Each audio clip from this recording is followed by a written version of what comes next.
Imagine walking through the narrow, cobbled streets of 19th-century London. The air is thick with the smoke of industry, and the sounds of horse-drawn carriages echo off towering brick buildings. It's an ordinary autumn evening in October 1814, until, without warning, an unstoppable tidal wave of beer crashes through the streets, destroying everything in its path. This isn't fiction. This is the true story of the Great London Beer Flood, one of the strangest and most tragic disasters in British history. In early 19th century London, beer wasn't just a beverage, it was a way of life.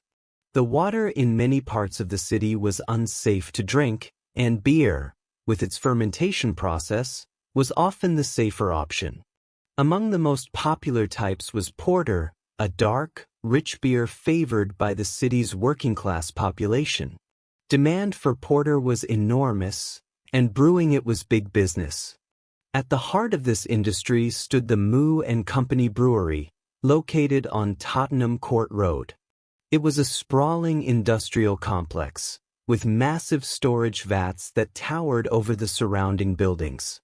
One vat, in particular, was a marvel of engineering for its time, 22 feet high and capable of holding over 135,000 gallons of beer.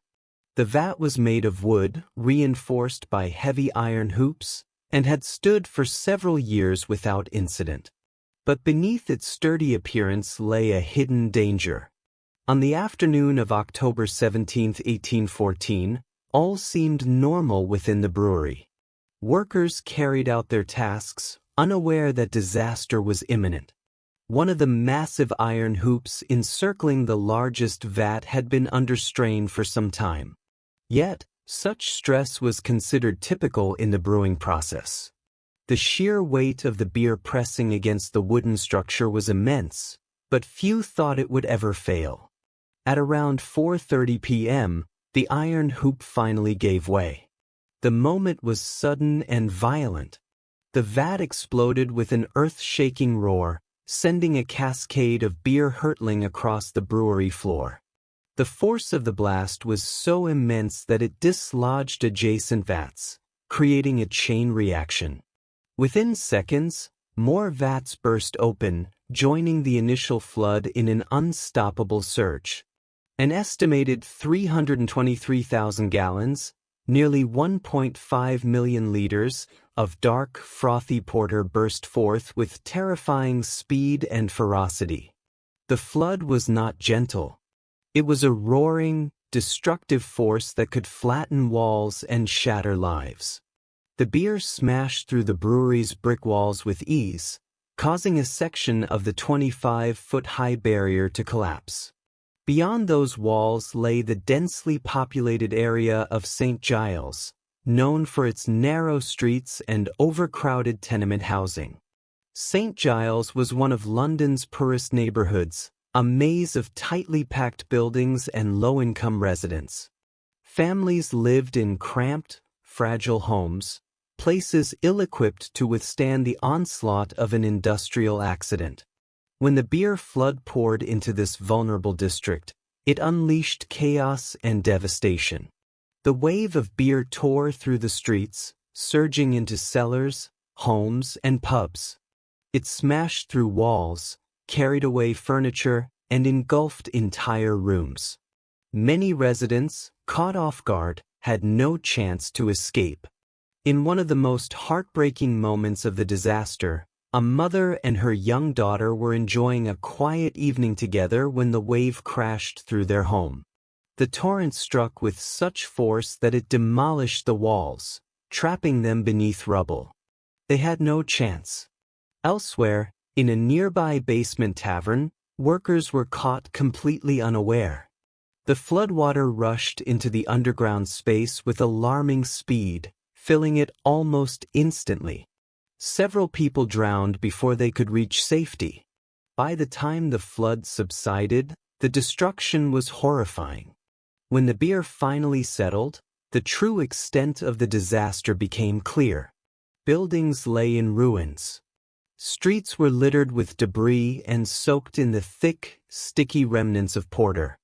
And among the rubble were the bodies of the unfortunate.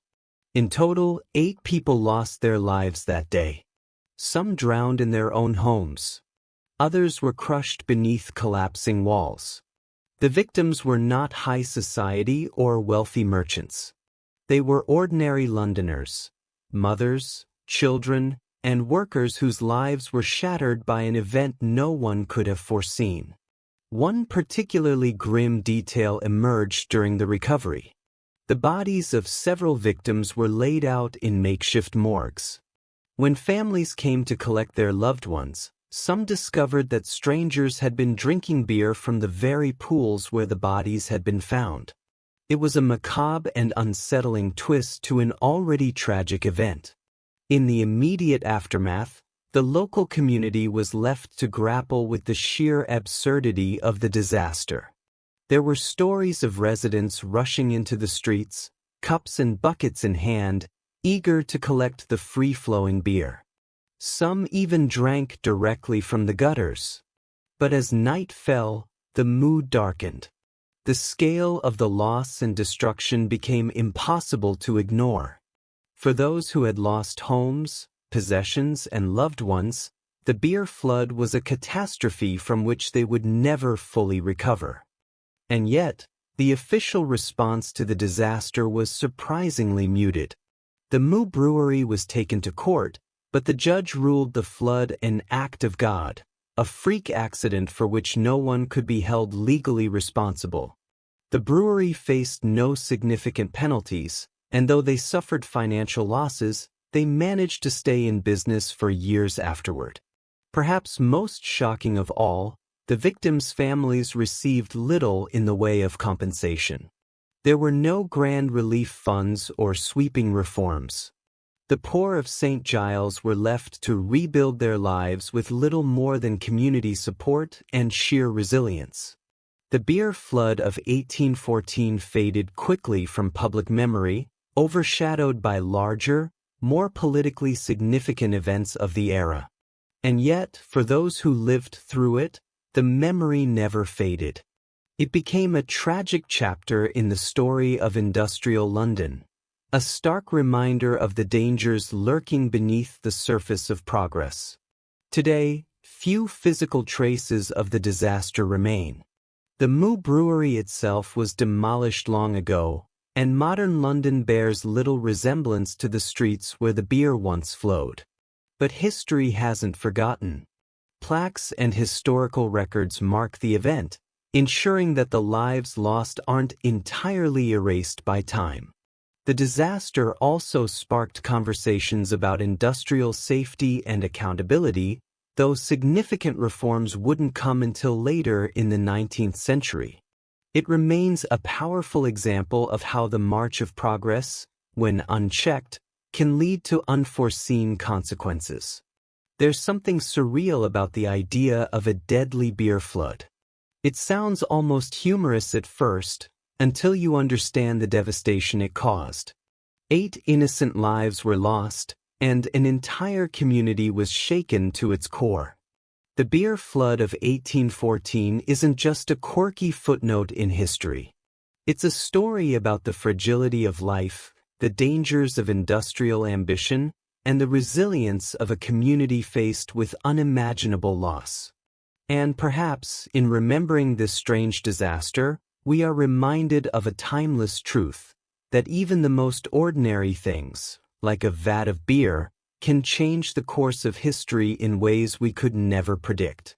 So next time you raise a glass, spare a thought for the forgotten tragedy of the London beer flood. A moment in history when beer became both a bringer of life and, tragically, a harbinger of death.